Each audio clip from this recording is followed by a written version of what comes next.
2G scam झाला त्यावेळेला टाटा समूह टेलिकॉम मध्ये तो झाला होता स्कॅमची आरडाओरड झाली होती किंवा विरोधी पक्षाने तो मोठा स्कॅम आहे असं त्याचं स्वरूप दिलं होतं त्याला याच्यावरती. आणि तर त्यावेळेला टाटा समूहावरती सुद्धा मोठ्या प्रमाणावरती आरोप केले गेले. बाकीच्या कंपन्यांचे मॅनेजिंग डायरेक्टर मालक हे आतमध्ये आपल्या ह्याच्यामध्ये तुरुंगामध्ये होते. टाटा समूहाचा मात्र कुणीही नव्हता. तर त्यामुळे टाटा समूहामध्ये बरीच टाटा समूहावरती ही झाली. ज्यांना ह्याचा आमचा हेवा वाटत होता अशा आमच्या हितशत्रूंनी काही लहान लहान लंगोटी वृत्तपत्रांना हाताशी धरून रतन टाटांना अरेस्ट का झाली नाही अजून वगैरे. सुब्रमण्यम स्वामींनी सुद्धा कोर्टात एक केस केली होती की why not arrest Ratan Tata वगैरे याला. आणि ह्याच्यामुळे रतन टाटा ही जी व्यक्ती होती यांच्याकडे टाटा समूहामध्ये जो कोणी असेल त्याच्याकडे स्वतःची संपत्ती नसते. कारण त्याला जो काय पगार मिळेल तेवढाच, बाकी त्यांच्याकडे शेअर्स वगैरे हे सगळे ट्रस्टच्याकडेच असतात. तर त्यावेळेला भारतामधल्या 2 व्यक्ती गौतम अडानी आणि मुकेश अंबानी पहिल्या 10 मध्ये फोर्ब्सची जी धनिक लोकांची लिस्ट असते त्याच्यामध्ये हे पहिल्या 10 मध्ये होते. आणि रतन टाटा 411वे होते. तर रतन टाटा नेहमी म्हणायचे की माय character is my wealth.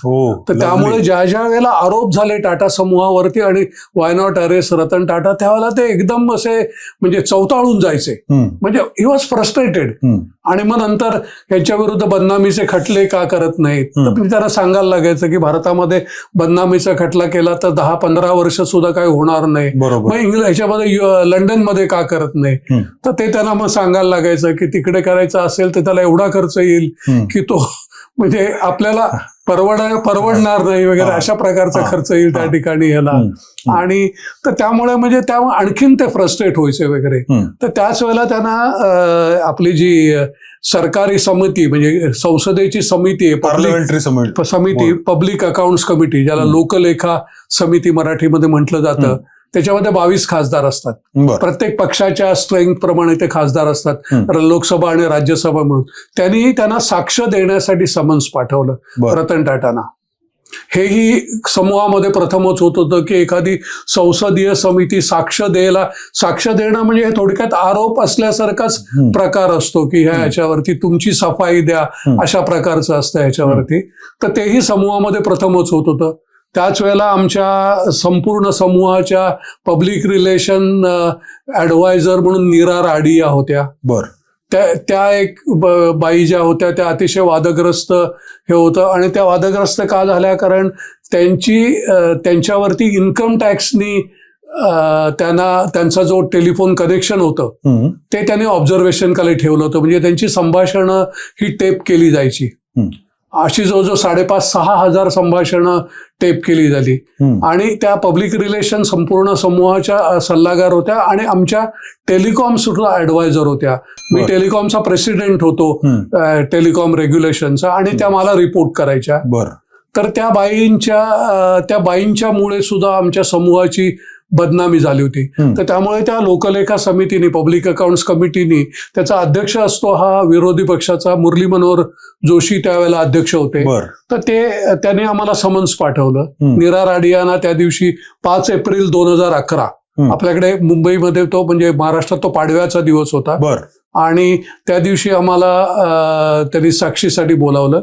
Nira राडियाना सकाळी 11 ते 12:30 बोलावलं होतं. नीरा राडियानी सकाळी मला आठवत नाही मला माहित नाही अशी उत्तरं दिली. त्यामुळे ते 22 जण खासदार होते अतिशय म्हणजे त्रस्त झाले होते चिडलेले होते सर्व याच्यावरती. आणि अशा पार्श्वभूमीवरती त्यांनी रतन टाटा आणि त्यांनी आधीच मुरली मनोहर जोशी यांची परवानगी घेतली होती. मी आणि आमचे मॅनेजिंग डायरेक्टर श्रीनाथ म्हणून होते. असे आम्ही 3 जण त्या समितीसमोर येऊ असे त्यांनी परवानगी मुरली मनोहर जोशींकडनं घेतली होती. आणि असे आम्ही त्या समितीसमोर हजर झालो. आणि आम्हाला 1.5 तास दिलेला होता. 2.5 ते 4 आमचा वेळ होता. आम्ही 3.5 तास समितीसमोर होतो. आणि त्या ह्याच्यामध्ये सुरुवातीलाच रतन टाटांनी सांगितलं माझं जे टेलिकॉमचं नॉलेज आहे हे एखाद्या पायलट सारखं आहे. म्हणजे 30,000 फुटावरून जमिनीवरचं जेवढं दिसेल तेवढंच साधारणपणे माझं नॉलेज आहे. पण माधव टेलिकॉम मध्ये आज गेली जवळजवळ 13-14 वर्ष आहे. तर त्यामुळे ते आणि श्रीनाथ असे 2 जण उत्तरं देतील. मुरली मनोहर जोशींनी सांगितलं जोशी आहे तर मुझे कोई आपत्ती नाही. पण त्यांना वॉर्निंग दिली रतन टाटांना. ते दोघं जण जे उत्तरं देतील ही तुमची उत्तरं, तुम्ही दिलेली उत्तरं म्हणून आमच्या मिनिट्स मध्ये रेकॉर्ड केली जातील. ह्याला तुमची तयारी आहे का, दोनदा विचार करा. रतन टाटांनी सांगितलं by all means, I have full faith in their knowledge and their honesty. आणि मग त्या पुढची जवळजवळ 3.5 तासापैकी 2-2.5 तासाची उत्तरही ही त्यातली मीच दिली. आणि म्हणजे त्यांच्याबरोबर त्यामुळे असं त्याला 10 तास त्यांच्याबरोबर काम केलं. ज्या दिवशी आम्ही कमिटी समोर गेलो त्या दिवशी हा मनुष्य 6:30 वाजता पहाटे पॅरिसवरून आला होता, तरीही 8:30 वाजता तयारीसाठी मीटिंग रूम मध्ये आला. हो, ग्रेट. म्हणजे फक्त 2 तासामध्ये शॉवर घेऊन हा मनुष्य ब्रेकफास्ट करून त्या ठिकाणी त्या रूम मध्ये तयारीला आला होता. आणि त्या तयारीच्या वेळेला आम्ही साधारणपणे त्याला सांगितलं होतं की तुम्हाला जे प्रश्न विचारतील ते 1-2 मिनिटांमध्ये उत्तर द्यायचं, कारण त्या उत्तरांत समोरच्याचं समाधान झालं नाही तर त्याला पुरवणी प्रश्न विचारायला त्याचा टर्न आपल्या 1.5 तासामध्ये येईल असं पण नाही याला. तर त्यामुळे 1-2 मिनिटापेक्षा जास्त उत्तर द्यायचं नाही याला. तर ते मला ते म्हणलं I will keep this in mind याला. आणि मी दिलेलं एक उत्तर 29 मिनिटाचं होतं. 2 मिनिटाचं उत्तर द्यायचं असं मी त्यांना सांगितलं होतं, तुम्ही सांगितलं होतं. आणि माझं एक उत्तर 29 मिनिटाचं होतं, कारण त्यावेळेला यशवंत सिन्हा त्या कमिटीवरती होते. ते यशवंत सिन्हानी आम्हाला बराच त्रास दिला त्या कमिटीमध्ये. त्यांनी खवचटपणे विचारलं की म्हणे आम्ही वेगळ्या वेगळ्या लोकांकडून भारतामधला जे टेलिकॉमचं खाजगीकरण, प्रायव्हेटायझेशन आहे त्याचा जो इतिहास आहे हा बऱ्याच लोकांकडून वेगळा ऐकलेला आहे. मनुष्य बदलला की इतिहास बदलतोय. तर यू आर रिप्रेझेंटिंग टाटाज, तर त्यामुळे going by your reputation you will tell us the facts. We want to hear from you the history of privatisation in India. बरं. आणि मी म्हटलं इट्स अ लॉंगिश आन्सर. म्हटलं बाय ऑल मीन्स आहे. आणि मग नंतर मी प्रत्येक 7-8 मिनिटानंतर मुरली मनोहर जोशींना विचारत होतो शुड आय कंटिन्यू.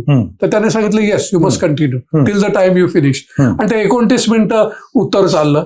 बाहेर आल्यानंतर 3.5 तासांनी आम्ही बाहेर आलो आणि रतन टाटाने माझ्या खांद्यावर थोपटलं you are my guru, you told me to not more than 2 minutes, you took 29 minutes. आणि नंतर लगेच माझ्या चेहऱ्याकडे बघितलं, मला वाटलं but you kill 10 questions also. म्हणजे असा अतिशय नर्म विनोद करणारा मनुष्य होता. आणि त्याच वेळेला पण हे सगळं जोशी साहेब जेव्हा होत होतं तेव्हा रतन टाटांचं वय काय होतं? त्यांचं वय 73-74 होतं. म्हणजे आज तुम्ही ज्या वयाला आहात त्याच वयाला ते होतं.